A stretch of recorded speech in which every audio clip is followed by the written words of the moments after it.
প্রথমত ভোর 4:30টার সময়তে এসির যে এনসিবি আছে সেখানে শর্ট সার্কিট হয়। শর্ট সার্কিট হওয়ার জন্য ওখানে একটা এনসিবি পুড়ে আগুন জ্বলতে শুরু করে।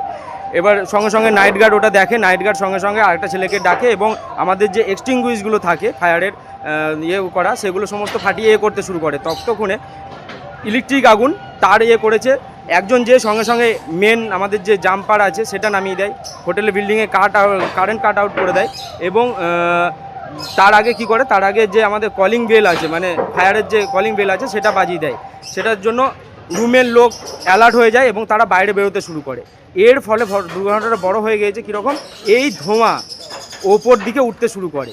এরপরে আমাদের যে ফায়ারের পাইপলাইন আছে সেগুলো কিছু দু একটা খোলা হয়, কিন্তু সবগুলো খুলতে পারে না, তার জল বেরোতে শুরু করে। কিন্তু ওপরে যারা ছিল তাদের দম বন্ধ হয়ে অনেকের শ্বাসকষ্ট শুরু হয়, অনেকের রুমের মধ্যে করে, অনেকের ছোট বাচ্চা আছে।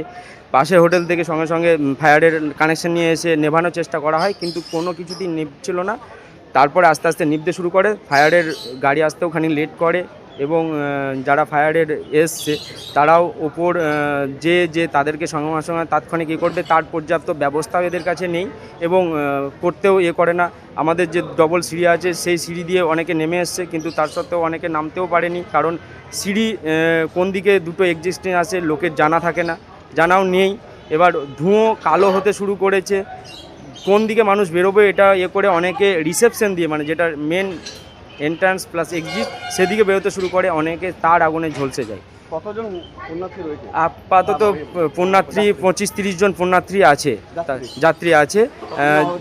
তার মধ্যে এখন পর্যন্ত 4-5 জনে আহত, 3 জন ছিল, তারপরে আরও 2 জন বের হয়, 5 জন মতন এখন আহত হয়েছে, যাদেরকে রামপুরহাট হসপিটালে স্থানান্তরিত করা হয়েছে। নিজে মারা গিয়েছে কিনা এখনও ঠিক বলতে পারছি না, যদি মারা যায় সেটা আস্তে আস্তে ফায়ারের অফিসাররা গিয়েছে এবং যারা কেউ আটকে আছে।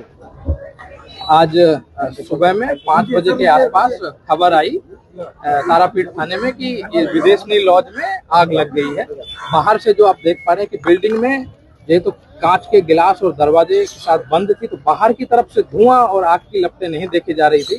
पुलिस और फायर ब्रिगेड की टीम स्पॉट पे आई। आने के बाद 22 लोगों को यहाँ से लेडर लगा करके जिंदा बचाया गया और 11 लोगों को हॉस्पिटल भेजा गया। जो 11 लोगों को हॉस्पिटल भेजा गया है उनमें से 2 आदमी सुस्त हैं, एक का ट्रीटमेंट करके डिस्चार्ज कर दिया है, दूसरा और एक जो पेशेंट है उनको, वो भी सुस्त है, स्टेबल है, उनको एक प्राइवेट नर्सिंग होम में उनकी रिक्वेस्ट पे पुलिस की असिस्टेंस से भेजा गया है। बाकी 2 जन चिकित्साधीन हैं और दुख की बात है कि 7 लोग इस दुर्घटना में मारे गए हैं और इसमें पीओ प्रोटेक्ट कर दिया है। फायर ब्रिगेड की टीम आई है, पुलिस ने एफएसएल की टीम का रिक्विजिशन भेजा है, एफएसएल की टीम आएगी, विजिट करेगी। जो होटल लॉज के जो मालिक, उनके जो लड़के जिसको चलाते थे, उनको हमने प्राथमिक हिसाब से डिटेन करके पूछताछ हम लोग कर रहे हैं। इसमें हम लोग स्ट्रिक्ट लीगल एक्शन लेंगे।